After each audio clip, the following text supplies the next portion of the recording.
मला या निमित्ताने केवळ एवढंच सांगायचं आहे की या अर्थसंकल्पाच्या माध्यमातून राज्याला पुढे नेण्याचा प्रयत्न आपण केलेला आहे। राज्य पुढे जाण्याकरता सर्वांचंच समर्थन हे अत्यंत आवश्यक आहे।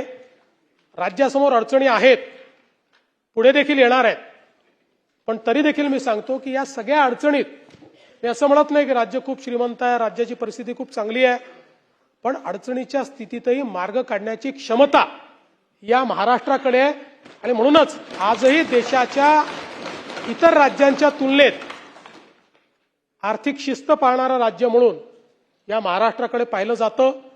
आणि विशेषतः ज्याचा मी उल्लेख केला की आमचे उपमुख्यमंत्री स्वर्गीय अजितदादा पवार यांनी सातत्याने या राज्यामध्ये आर्थिक शिस्त पाळली आणि हा अर्थसंकल्प मांडताना मी देखील त्याच पद्धतीनं त्यांच्याच पद्धतीनं आर्थिक शिस्त पाळत हा अर्थसंकल्प मांडला आहे। पण शिस्त पाळत असताना कुठल्याही प्रकारे महत्त्वाच्या गोष्टींवर कमतरता होणार नाही असा मी आपल्या सर्वांना या ठिकाणी आश्वासित करतो।